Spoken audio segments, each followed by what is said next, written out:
Pemburuan dan perdagangan satwa ilegal. Perdagangan satwa liar secara ilegal merupakan salah satu ancaman terhadap pelestarian keanekaragaman hayati di Indonesia. Dampak yang ditimbulkan dari kegiatan perdagangan satwa liar ini adalah dapat terjadinya kelangkaan hingga kepunahan dan ketidakseimbangan ekosistem. Indonesia masih menjadi salah satu negara tertinggi dalam hal perdagangan satwa liar. Maraknya perdagangan satwa liar secara ilegal menjadi ancaman utama bagi konservasi banyak spesies dan mendorong spesies menuju kepunahan. Satwa liar yang dilindungi dilarang untuk dipelihara, diburu, maupun diperdagangkan. Namun, banyak masyarakat yang tidak dapat membedakan satwa yang dilindungi dan yang tidak dilindungi. Penurunan jumlah satwa langka di Indonesia terus terjadi karena banyaknya ancaman yang menyebabkan kepunahan. Hutan yang merupakan tempat tinggal utama satwa, jika terus-menerus dieksploitasi guna menjadi pemukiman, akan menyebabkan satwa kehilangan tempat tinggal. Keadaan akan semakin mengancam dengan terjadinya perburuan dan perdagangan satwa liar. Permintaan akan satwa liar yang tinggi menyebabkan terjadinya perdagangan serta penyelundupan yang menjadi penyebab berkurangnya spesies satwa langka. Kurangnya ketegasan pengawasan dan penegakan hukum terhadap eksploitasi satwa langka yang menyebabkan semakin banyaknya orang yang melakukan perdagangan satwa liar. Karena hukum yang seharusnya ditakuti sebagai konsekuensi dari perdagangan satwa langka malah tidak ditakuti karena penegakan dan pelaksanaan hukumnya tidak berjalan dengan benar. Tak bisa dimungkiri bahwa manusia adalah ancaman terbesar dari perdagangan satwa ilegal. Faktor ekonomi menyebabkan maraknya perdagangan satwa liar. Karena semakin langka satwa liar yang diperjualbelikan, maka harganya semakin tinggi pula. Satwa liar yang diperjualbelikan biasanya dieksploitasi sebagai hiburan, seperti atraksi pada sirkus, bahkan diawetkan untuk dijadikan patung.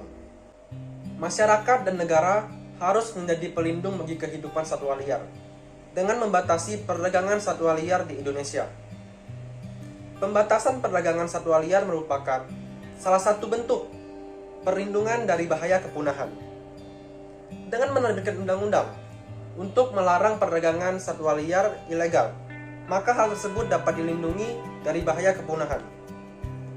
Hal ini terlihat pada pasal 21 Undang-Undang Nomor 5 Tahun 1990 tentang konservasi sumber daya alam hayati dan ekosistem.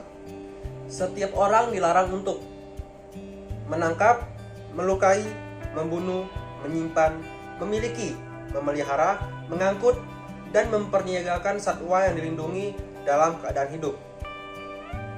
Menyimpan, memiliki, memelihara, mengangkut, dan memperniagakan satwa yang dilindungi dalam keadaan mati.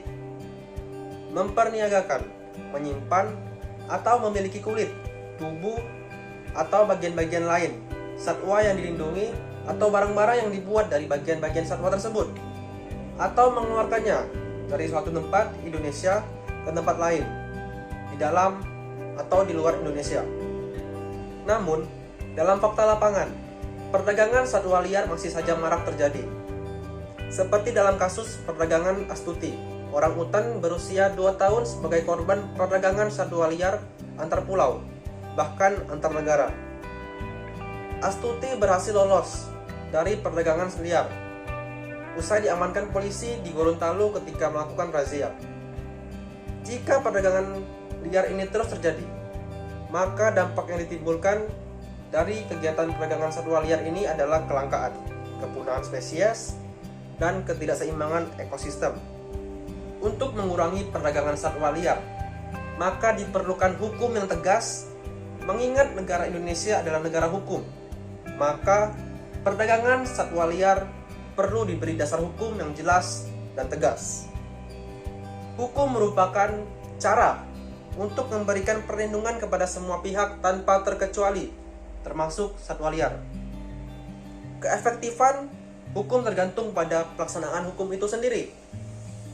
Apabila hukum tidak dilaksanakan oleh seluruh masyarakat, maka tujuan dari pembentukan hukum tidak akan tercapai. Keefektifan hukum tergantung pada peraturan, penegakan hukum, dan masyarakat. Kita sebagai masyarakat harus berkontribusi juga dalam menjaga keanekaragaman satwa di Indonesia agar tidak terjadi kepunahan. Bumi beserta isinya, termasuk satwa, adalah milik Tuhan. Kita sebagai manusia ciptaan Tuhan harus menjaga bumi dan isinya. Salah satu cara yang dapat dilakukan adalah dengan kita tidak melakukan pemburuan liar, karena hal ini dapat menyebabkan kelangkaan bahkan kepunahan. Kita sebagai manusia harus menjaga keteraturan.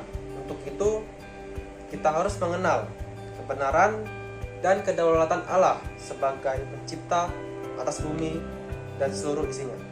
Sekian, terima kasih.